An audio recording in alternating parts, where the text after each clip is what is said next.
Oke guys, karena masih banyak pertanyaan seperti ini, saya coba jawab pertanyaannya. Nih, mau cabut gigi bungsu tapi takut dok, gimana ya cara biar nggak takut? Karena gigi bungsu atas kanan kiri saya dan sekarang malah justru yang bawah sebelah kanan itu sangat sakit dan mungkin sedang bengkak ya. Jadi proses erupsi gigi bungsu nih di bagian yang saya tunjuk setelah gigi geraham ini adalah gigi bungsu tumbuh. Bisa miring, bisa lurus. Posisinya itu memang di paling belakang. Nah, keluhannya itu biasanya kalau gigi bungsu sakitnya menyengat ya. Sakit cekit banget sampai nggak bisa tidur biasanya atau berdiri aja pusing ya kecuali tiduran. Dan ada juga yang tiduran malah justru lebih pusing. Ada juga keluhannya itu biasanya pada proses makan mengunyahnya nggak enak banget karena bagian belakang lagi erupsi, lagi tumbuh-tumbuhnya gigi, biasanya gusinya menggendut atau berasa bengkak.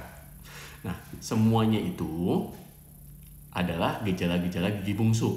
Satu lagi gejala gigi bungsu yang tidak kalian sadari, biasanya sampai sakit kepala dan tiba-tiba pingsan.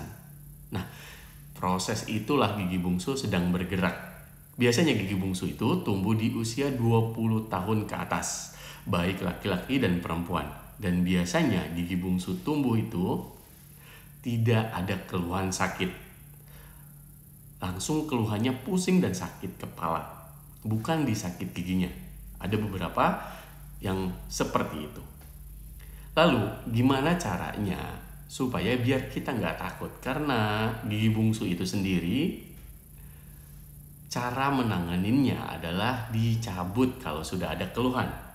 Nah, proses pencabutan gigi bungsu atau pengangkatan gigi bungsu itu ada dua. Bisa dengan operasi dan bisa dengan tanpa operasi.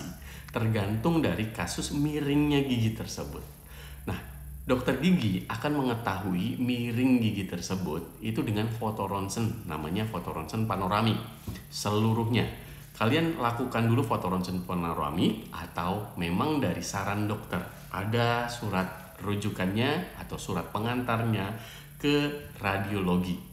Nah, untuk mengatasi gimana cara kita tidak takut, kita coba tanyakan ke teman kita, ke saudara kita, ke kakak kita, ke adik kita, atau teman-teman terdekat kita yang pernah cabut gigi bungsu. Cari referensi dokter gigi yang bisa konsultasi dengan nyaman, dengan enak. Pastinya setelah dapat dokter gigi yang merasa nyaman, itu akan mengurangi rasa takut kita. Nah, dokter gigi tersebut biasanya sudah pernah menangani kasus gigi bungsu atau bisa jadi ke dokter gigi spesialis bedah mulut. Kalau ke dokter gigi spesialis bedah mulut, itu adanya di rumah sakit. Atau ada beberapa teman sejawat dokter gigi spesialis bedah mulut pun membuka klinik. Nah, klinik tersebut yang bisa mengatasi pencabutan gigi bungsu.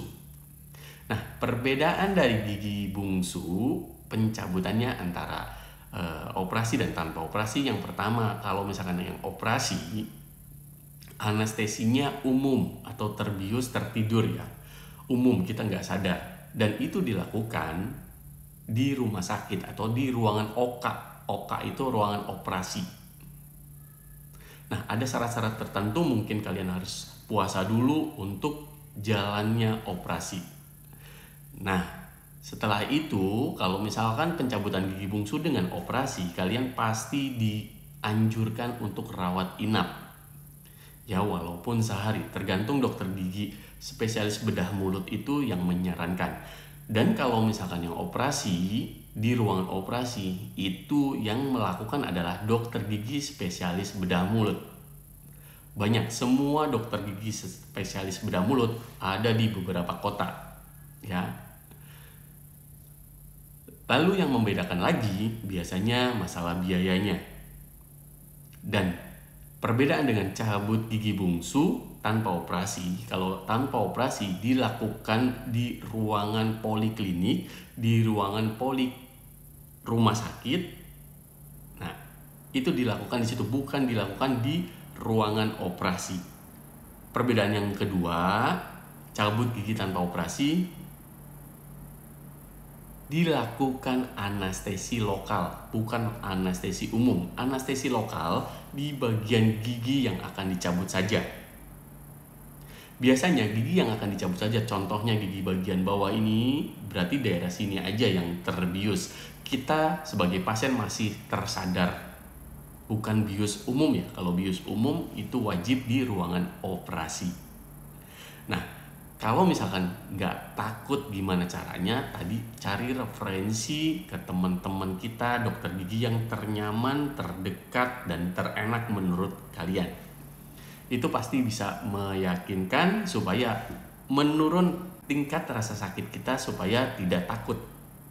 Nah, jadi hanya itulah untuk menangani kasus gigi bungsu. Bisa dengan operasi atau bisa tanpa operasi. So, jangan takut lagi untuk pencabutan gigi bungsu.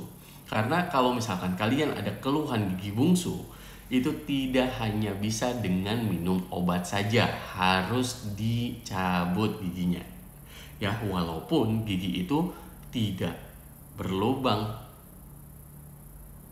Gigi bungsu biasanya kalau yang sudah terpendam belum muncul di permukaan gigi seperti ini, itu pasti sakit sekali dan tidak ada karies atau tidak ada gigi berlubang, dan itu masalah posisinya aja. Segera dilakukan pencabutan karena obat saja tidak dapat menyembuhkan total, melainkan obat tersebut hanya menyembuhkan gejalanya saja. Nanti kumat lagi, sakit kepala sampai pusing. Nah, semoga yang menonton video ini bisa meyakinkan diri tidak takut lagi ke dokter gigi. Tenang, dokter gigi banyak cara untuk melakukan bius atau melakukan pencabutan supaya tidak sakit, terutama pencabutan gigi bungsu. Video ini semoga membantu motivasi kalian, terutama yang menanyakan. Ya, bagi yang menanyakan, ya semoga menonton video ini dan bisa yakin. Oke, semoga bermanfaat video ini. Sampai jumpa di video selanjutnya. Dokter Gigi Wawan pamit undur diri. See you.